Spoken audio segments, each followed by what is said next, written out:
নমস্কার বন্ধুরা, তোমাদের সকলকে অরিজিৎ ম্যাথস চ্যানেলে স্বাগতম জানাই।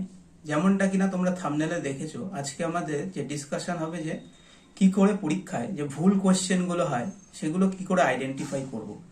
দেখো, এই ভিডিও বানানোর পারপাস একটাই, আমরা সকলেই নানান পরীক্ষার প্রিপারেশন নেই। কেউ বা এসআই, কেউ বা কনস্টেবল, কেউ বা সিজিএল, কেউ বা সিএইচএসএল, কেউ এমটিএস, আরো অনেক কিছু হতে পারে। তো মেনলি আমার এখানে যে অডিয়েন্সটা আছে, যারা এসএসসি আর পুলিশ ওরিয়েন্টেড এক্সাম দেয়, তাদের জন্য আমি বলছি। দেখো, recent WBP SI, KPSI, WBP constable, তারপর যে কনস্টেবল গুলো হয়েছে আরো পরীক্ষায়, ওয়্যারলেস এসআই বা এই জাতীয় যাইগুলো হয়েছে, তো সেইগুলোতে একটা জিনিস কিন্তু তোমরা এখন রিসেন্ট ভালো করে খেয়াল করে দেখবে যে প্রতিটা পরীক্ষার কোশ্চেন যখন পরীক্ষা শেষ হয়ে যাচ্ছে, তারপর অ্যান্সার কি রিলিজ করছে।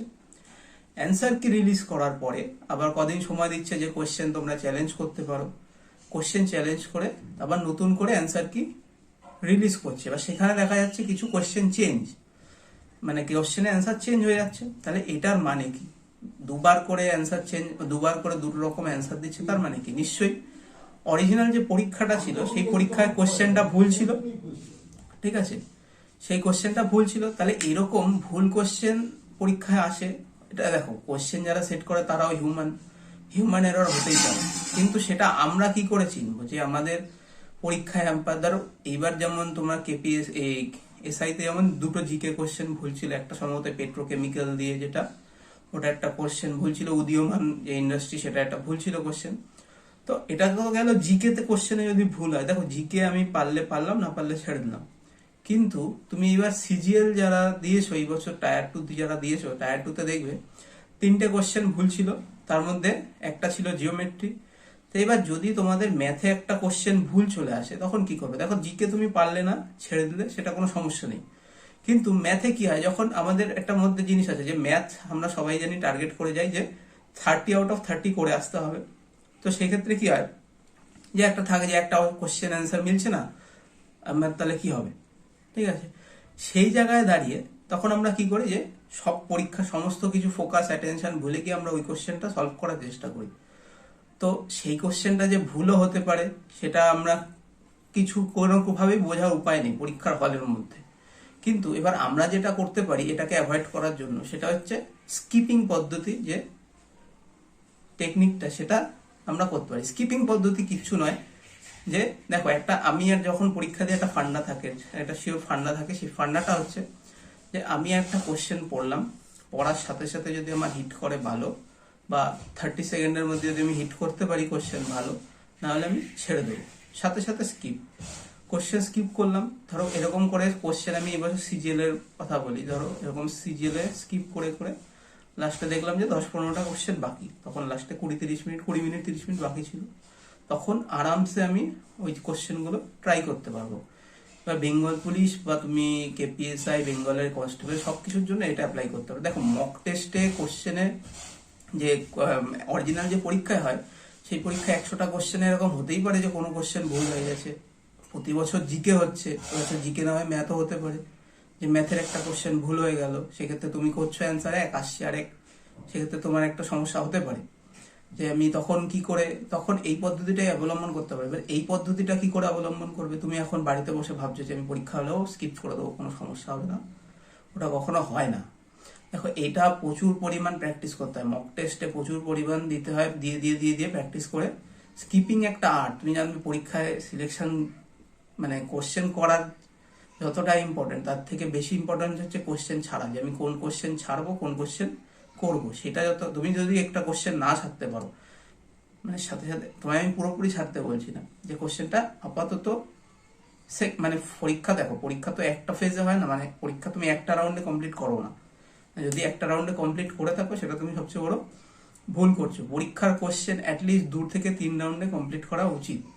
মানে কিরকম, ধরো ফার্স্ট রাউন্ডে তুমি এমন কোশ্চেন হবে, ধরো 100 কোশ্চেনের একটা পরীক্ষা হচ্ছে, সেই ফার্স্ট রাউন্ডে এমন কোশ্চেন হবে যেখানে তুমি 40 থেকে 50টা কোশ্চেন, ইনক্লুডিং সব জিকে, রিজনিং, ম্যাথ, সবকিছু ইনক্লুডিং 50 থেকে 60টা কোশ্চেন তুমি কি পাবে উইদিন 30 মিনিটস তুমি করতে পারবে।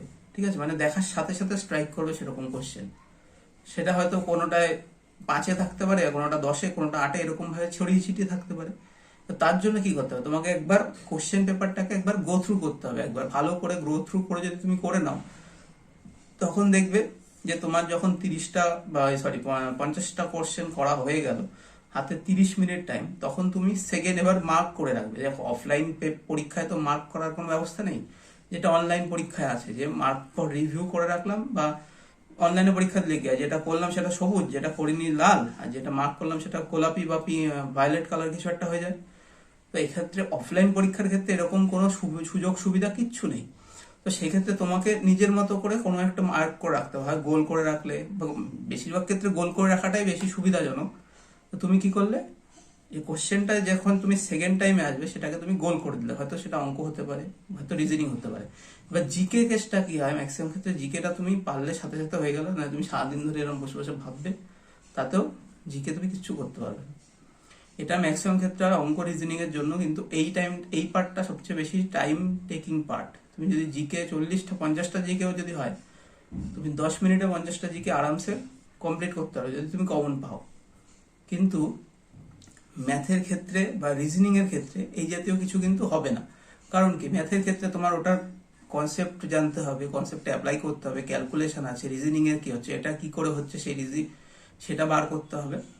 তো এইগুলো নিয়ে একটা বড় একটা লেন্দি প্রসেস হয়ে যায়, টাইম টেকিং প্রসেস হয়ে যায়। এবার তার মধ্যে পরীক্ষায় 60% কোশ্চেন থাকেই এমন যেগুলো কিনা ইজি টু মডারেট হয়, 40% একটু মডারেট, বাকিটা একটু কি হয় মডারেট থেকে হার্ড লেভেলের মধ্যে থাকে।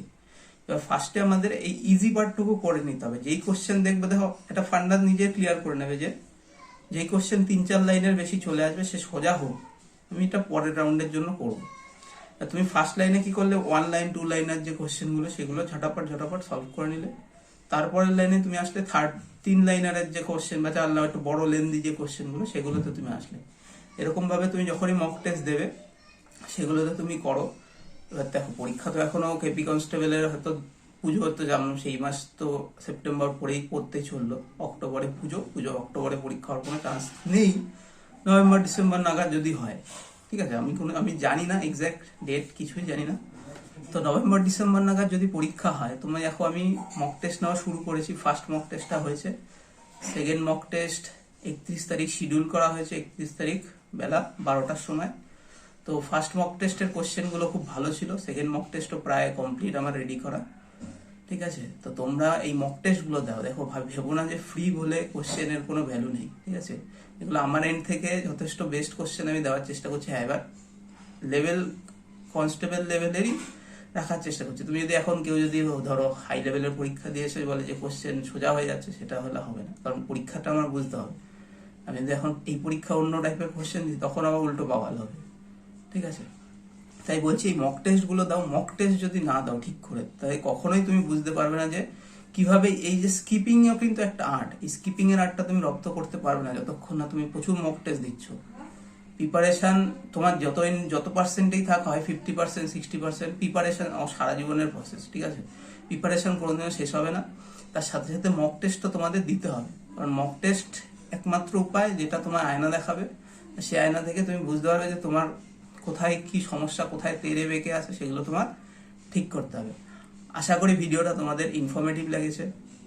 যদি ইনফরমেটিভ লাগে আর চ্যানেলে যদি নতুন হও, তো অবশ্যই একটা লাইক আর সাবস্ক্রাইব করে দিয়ে যাও। ঠিক আছে, ধন্যবাদ।